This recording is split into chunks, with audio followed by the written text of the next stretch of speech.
Put my children down right now! The command exploded from Marcus Blackwood's throat like thunder as he slammed through the nursery door. His $5,000 Italian suit wrinkled from running up 3 flights of stairs.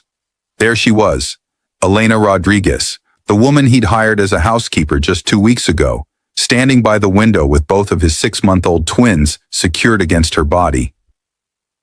Baby Oliver nestled peacefully in a makeshift sling across her chest, while little Emma slept soundly on her back, wrapped in what looked like an old kitchen towel. Marcus's briefcase crashed to the marble floor, scattering papers everywhere. His face burned red with fury and panic. "What the hell do you think you're doing with my babies?" But Elena didn't flinch. She turned toward him slowly, her dark eyes completely calm, and for the first time since his wife Victoria's death 7 months ago, neither child was crying. The silence was so profound it felt unnatural. "I'm keeping them safe, Mr. Blackwood," Elena said softly, her accent barely noticeable. "They were hungry and scared." Marcus opened his mouth to unleash another torrent of rage, but the words died in his throat. Because Oliver, his son who hadn't stopped screaming since the day he was born, was making soft, contented sounds. Emma, who refused to sleep for more than 20 minutes at a time, was breathing peacefully, her tiny fist curled around a strand of Elena's dark hair. "Hi, beautiful souls. I have a small favor to ask. Please hit subscribe and turn on the notification bell. It's quick, free, and the best way to support us in bringing you more heartwarming stories. Stay till the end, because what Marcus was about to discover would shatter everything he thought he knew about love, betrayal, and the stranger who'd somehow stolen his children's hearts. Let's begin at once. 6 months. That's how long Marcus Blackwood had been living in hell. After Victoria's sudden death from complications during the twins' premature birth, his mansion had become a war zone. He'd hired 12 different nannies, each one more qualified than the last. Stanford graduates, pediatric specialists, women who spoke 5 languages and had decades of experience with difficult children. None lasted more than 3 weeks. "The babies don't respond to conventional care techniques," the last nanny had explained, her designer luggage already packed by the door. "They've developed severe attachment disorders. I'm sorry, Mr. Blackwood, but this is beyond my expertise. The twins cried 18 hours a day, not normal baby crying, soul-crushing wails that echoed through every room of his 8-bedroom estate. They refused bottles, fought sleep, and seemed to exist in a state of perpetual anguish that no amount of money could fix." Marcus had been working late at Blackwood Industries when his assistant knocked on his office door 3 weeks ago. "Sir, there's a woman here about the housekeeping position. She doesn't have an appointment, but she says she saw the listing online."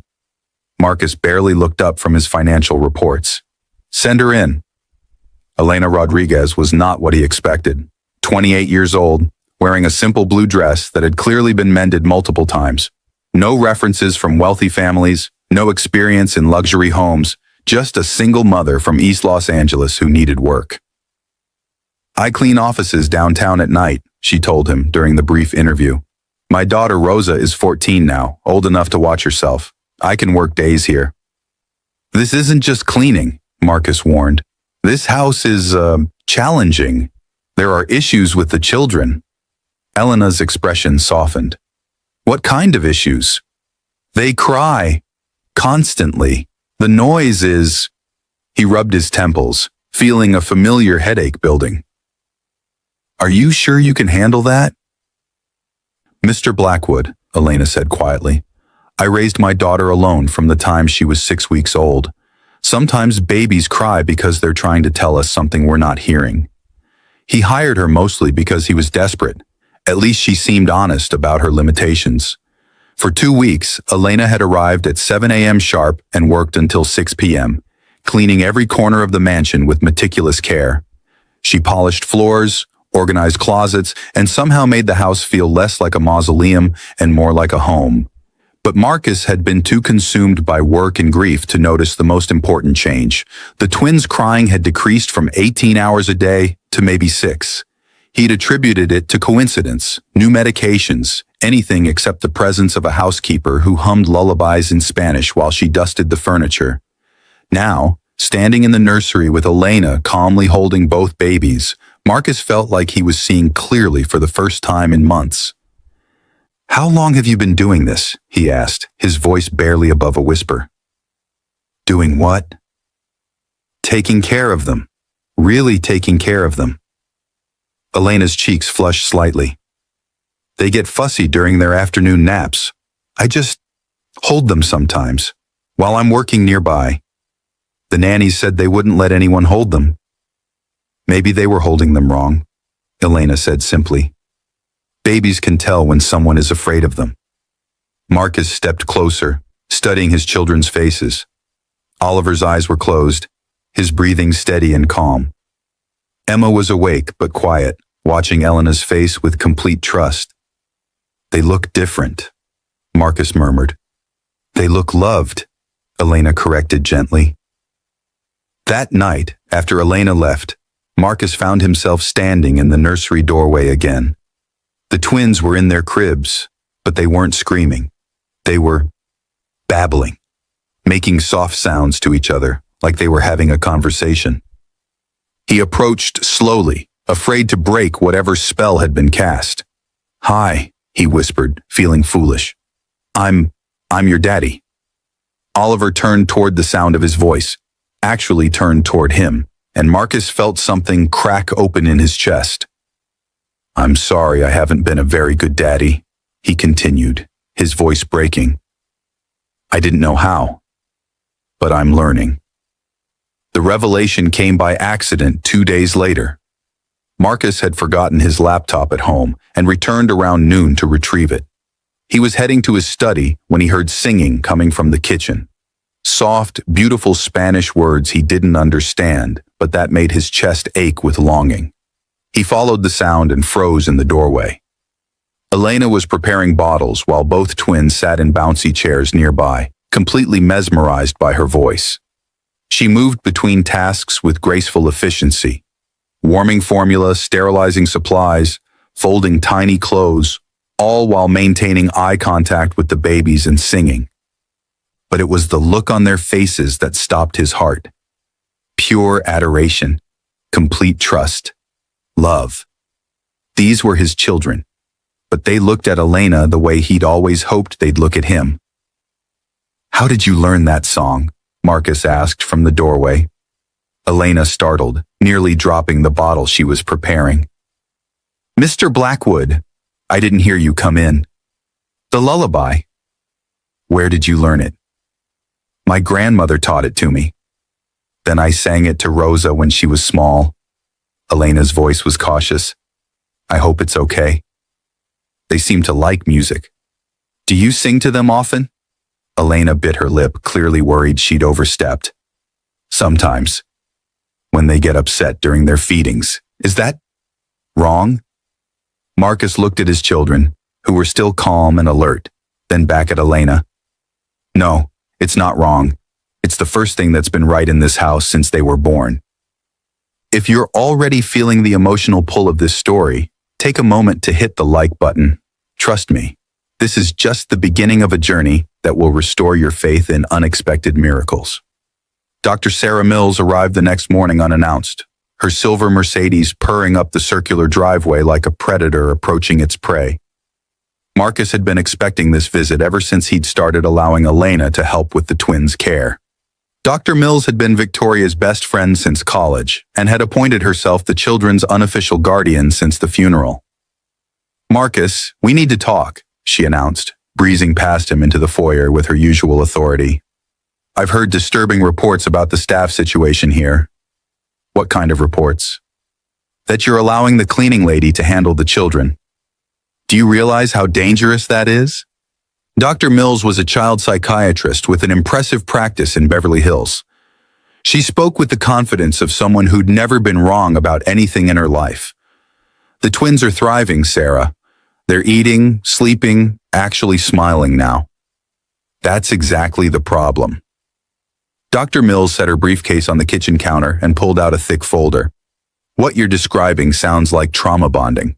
These children are latching onto inappropriate caregivers because they're desperate for stability. Elena isn't inappropriate. She's wonderful with them.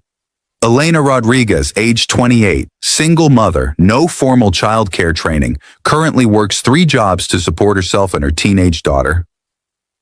Dr. Mills read from a file as if she were presenting evidence in court.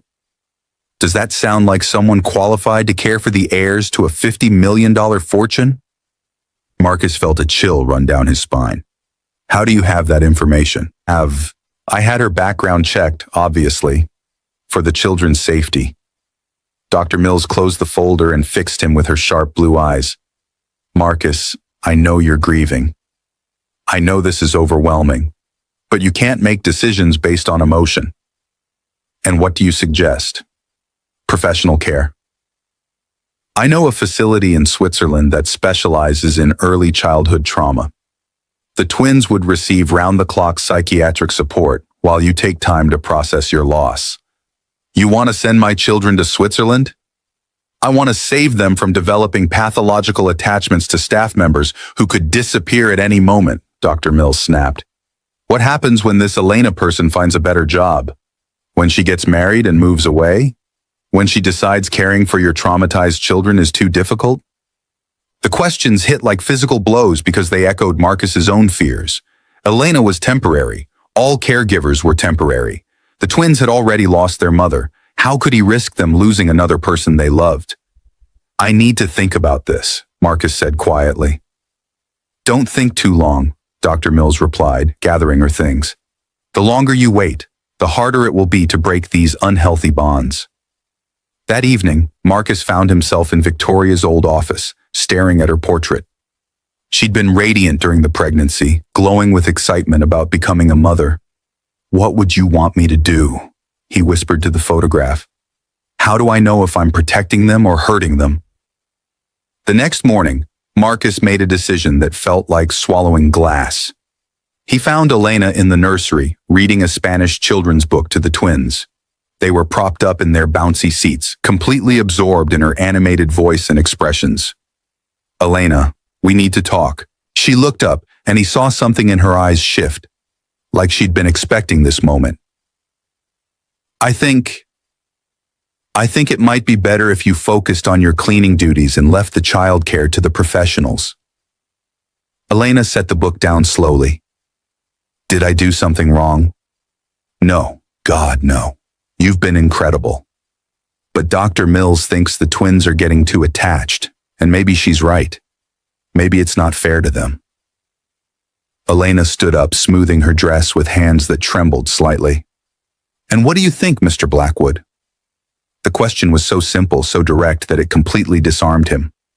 Marcus realized he'd been so busy listening to experts that he'd forgotten to trust his own instincts. I think, he stopped, started again. I think my children are happy for the first time in their lives. And I think you're the reason why. But I'm scared, Marcus admitted, the words tearing out of him. I'm scared that you'll leave, like everyone else has left. And I'm scared that if they love you and you go, it will break them. Elena was quiet for a long moment, looking down at Oliver and Emma, who had started fussing when she stopped reading. Mr. Blackwood, can I tell you something? He nodded. When Rosa was born, her father left us. I was 18, alone, working 2 jobs just to afford a tiny apartment. I used to cry at night because I was so afraid I wasn't enough for her, that she deserved better than what I could give her. Elena picked up Oliver, who immediately settled against her chest. But then I realized something. Love isn't about being perfect. It's about showing up every day, even when you're scared, especially when you're scared. She looked directly into Marcus's eyes. These babies don't need perfect parents. They need parents who love them enough to figure it out as they go. What are you saying? I'm saying maybe the question isn't whether I'll leave. Maybe the question is whether you'll let yourself love them the way they deserve to be loved. That night, Marcus stood in his study, staring at his phone. Dr. Mills had left 3 voicemails about scheduling the twins' evaluation for the Swiss facility. But all he could think about was the look on Elena's face when she'd held Oliver. The way Emma had reached for her with tiny, trusting hands. The sound of his children laughing, actually laughing for the first time in their lives. He deleted the voicemails without listening to them. Dr. Mills returned 3 days later, but this time she wasn't alone. Marcus was in his home office when he heard cars in the driveway. Through his window, he saw not just Dr. Mills's Mercedes, but also a black SUV and a sedan with government plates. His blood turned to ice. The doorbell rang, and Marcus opened it to find Dr. Mills flanked by 2 social workers and what appeared to be a family court representative. "Marcus," Dr. Mills said with false sympathy, "I tried to give you time to make the right decision. But when children's welfare is at stake, sometimes we have to take decisive action." The lead social worker stepped forward with an official-looking folder. "Mr. Blackwood, we've received a report alleging child endangerment and neglect.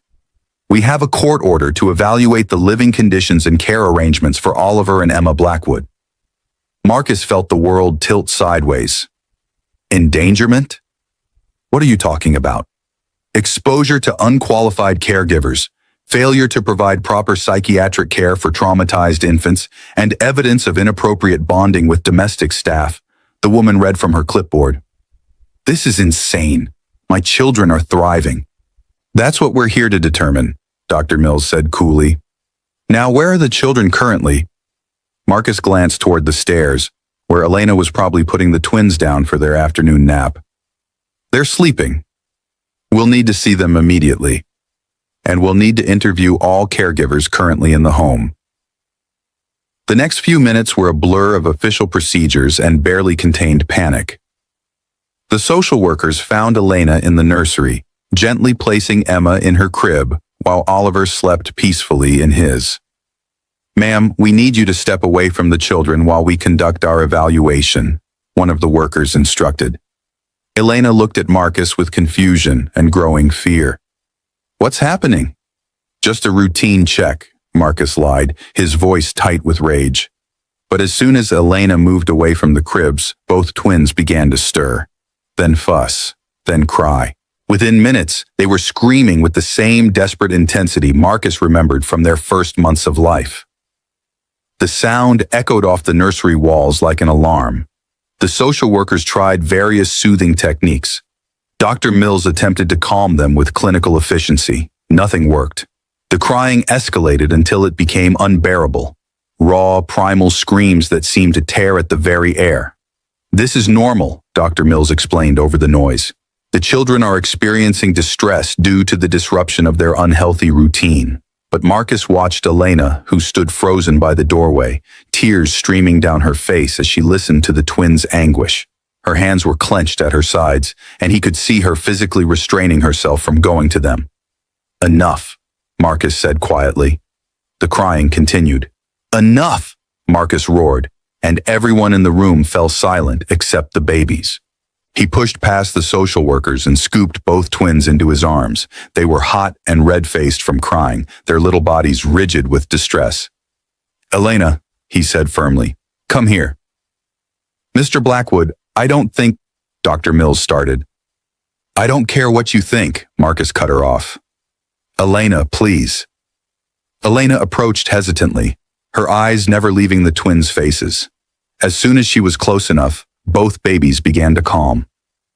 Oliver reached for her with desperate little fingers, and Emma turned toward the sound of her voice. "There you are," Elena whispered, taking Oliver and immediately beginning to sway in the gentle rhythm Marcus had seen her use countless times. "It's okay, mijo. I'm here." The change was instantaneous. Oliver's cries faded to hiccups, then to quiet breaths. Emma, still in Marcus's arms, watched Elena with complete focus, her own distress melting away. The silence that followed was profound. "Ma'am," one of the social workers said quietly, "what's your relationship to these children?" Elena looked at Marcus, uncertain how to answer. "She's their mother," Marcus said firmly, "in every way that matters." If this story is giving you chills and making you believe in the power of love to conquer all obstacles, smash that like button and leave a comment telling us about a time someone unexpected became family to you. That evening, after the social workers had left with promises to file their report within 48 hours, Marcus sat in his study with a glass of untouched whiskey and a growing sense of dread. Elena had gone home, but not before spending an extra hour with the twins, singing them to sleep and reassuring them with gentle touches that everything would be okay. The sight of her trying to comfort children who might be taken away from her had broken something inside Marcus's chest. He was staring at his phone, debating whether to call his lawyer, when he noticed an email from an address he didn't recognize, truthaboutsarah@gmail.com. The subject line made his blood freeze. What Dr. Mills doesn't want you to know about Elena. With trembling fingers, he opened the message. Mr. Blackwood, you don't know me, but I used to work at Pacific General Hospital in the NICU.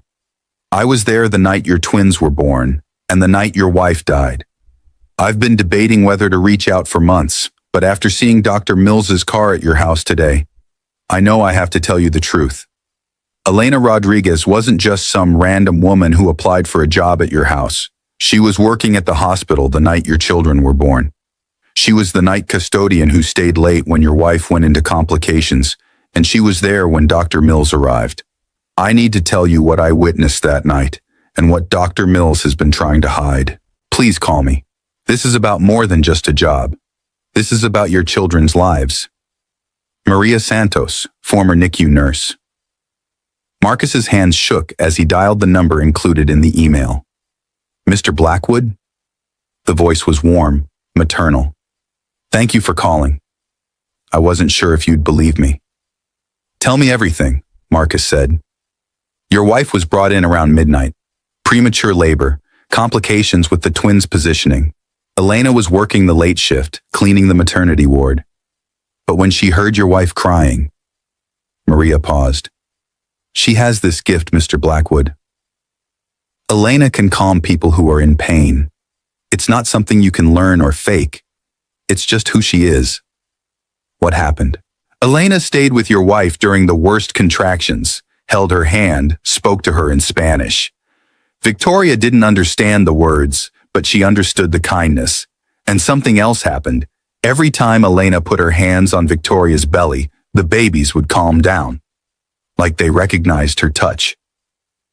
Marcus felt tears he didn't know he was holding begin to fall. Victoria asked Elena to promise something, Maria continued. She had a feeling, call it mother's instinct, that something might go wrong. She made Elena promise that if anything happened to her, Elena would watch over the babies, not as a nurse or a caregiver, but as someone who already loved them. And Dr. Mills? Dr. Mills arrived about an hour after Victoria died. She took charge of the situation immediately, started making arrangements, but I heard her talking to someone on the phone in the hallway. She said the babies would need professional care, and that she knew the perfect facility. She also said something about inheritance trusts and legal guardianship. The pieces began clicking into place in Marcus's mind. She was planning this from the beginning. Mr. Blackwood, Elena quit her job at the hospital the day after your wife's funeral. She spent weeks looking for any way to keep her promise to Victoria. When she saw the housekeeping job listing, she knew it was her only chance to be near the children. Why didn't she tell me? Because she was afraid you wouldn't believe her, and because she was afraid Dr. Mills would find out and stop her from keeping her promise. After hanging up, Marcus sat in the darkness of his study, everything finally making sense. Elena hadn't stumbled into their lives by accident. She'd been chosen by Victoria herself in the final hours of her life. And Dr. Mills, the woman he'd trusted with his children's future, had been manipulating him from the very beginning. Marcus didn't sleep that night. Instead, he spent the early morning hours in his lawyer's office, then at the hospital collecting statements from staff who remembered that terrible night 7 months ago. By 10 a.m., he had everything he needed. Dr. Mills arrived at noon, as scheduled, with the social workers to conduct their final evaluation. But this time, Marcus was ready. Sarah, he said, meeting her at the door. Before we begin, I think you should know that I spoke with Maria Santos last night. The color drained from Dr. Mills's face. I don't know who that is. The NICU nurse who was there the night Victoria died. The one who heard you making phone calls about placing my children in a facility before their mother was even buried. Dr. Mills straightened, trying to regain her composure. Marcus, you're clearly under stress. I also have statements from 3 other hospital staff members who witnessed Elena's interactions with Victoria that night. And a recording Victoria made on her phone, asking Elena to watch over the babies if anything happened to her. Marcus pulled out his own phone and pressed play. Victoria's voice, weak but clear, filled the entryway. Elena, I don't know why, but I feel like I need to ask you this. If something happens to me, if I don't make it through this, will you please watch over my babies? I know Marcus will try his best, but he's going to be scared and lost. They're going to need someone who understands love the way you do. The social workers looked at each other, clearly uncomfortable with the direction this was taking. Furthermore, Marcus continued, I have documentation of your attempts to have my children declared wards of the state so you could petition for guardianship, and I have records of the Swiss facility you recommended, a facility that happens to be owned by your former business partner. Dr. Mills's mask finally slipped completely. Those children deserve better than this, she snarled. Victoria was my best friend, and she would never have wanted them raised by some immigrant cleaning lady. You're right, Marcus said quietly. Victoria would never have wanted that. She wanted them raised by Elena Rodriguez, the woman she specifically chose to love and protect them, the woman who's been honoring that promise every single day for 7 months. He turned to the social workers. Ladies, I believe you have enough information to file your report now. As Dr. Mills was escorted away, still protesting and threatening legal action, Marcus finally felt the weight of 7 months of fear lift from his shoulders.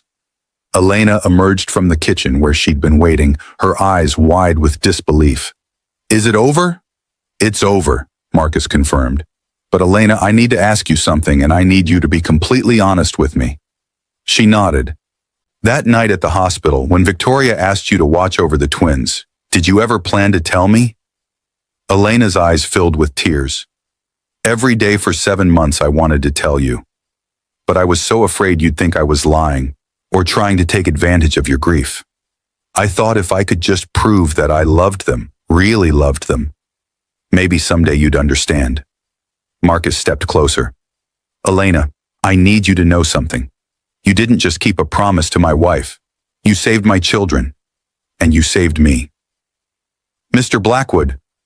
Marcus, my name is Marcus. And I have one more question for you. Elena waited, hope and fear warring in her expression. Will you stay? Not as an employee, not as a favor to Victoria's memory, but as part of our family, because Oliver and Emma need you, and so do I. The tears Elena had been holding back finally spilled over. Yes, she whispered. Yes, I'll stay. 1 year later, the Blackwood estate looked completely different on a sunny Saturday morning in spring. The formal gardens had been replaced with a playground, complete with swings, slides, and a sandbox where 2 toddlers played while their parents watched from nearby chairs. Oliver and Emma, now 17 months old, were running around on chubby legs, babbling to each other in their secret twin language, while Rosa, Elena's daughter who now lived with them full-time, pushed them on the swings. Higher, Tia Rosa, Emma squealed, her vocabulary a charming mix of English and Spanish. Marcus sat beside Elena on the porch swing, watching his children play. On Elena's left hand sparkled a simple engagement ring, not because Marcus felt obligated to make their arrangement official, but because he'd fallen in love with the woman who'd taught him how to be a father. Do you ever think about that first day? Elena asked, leaning against his shoulder. When you found me carrying them in the nursery? Every day, Marcus replied, pressing a kiss to her hair. Best mistake I never made. What do you mean? I mean, I was planning to fire you that day. I was terrified of how attached the twins were getting to you. Elena laughed. And now? Marcus looked at his children, who had spotted him and were running toward the porch with arms outstretched, calling, "Daddy! Daddy!" in voices full of pure joy. Now I know that some attachments are meant to be unbreakable. As Oliver and Emma climbed into their parents' laps, Marcus reflected on how much had changed. Dr. Mills had lost her medical license and faced charges for fraud and attempted kidnapping. The social services case had been dismissed with prejudice, and Elena's immigration status had been expedited through Marcus's legal connections, not because he was trying to control her, but because he wanted to make sure nothing could ever separate their family again. That evening, after the twins were asleep and Rosa was doing homework in her room, Marcus and Elena found themselves in what used to be Victoria's office. They'd transformed it into a family room, but Victoria's portrait still hung on the wall. "Do you think she approves?" Elena asked, looking up at the painting. Marcus studied his late wife's face, painted during the happiest period of her life. Victoria's eyes seemed to sparkle with a secret joy, and he could almost hear her voice saying what she'd written in her final phone recording, "Take care of each other." "I think she orchestrated the whole thing," Marcus said, "from the very beginning."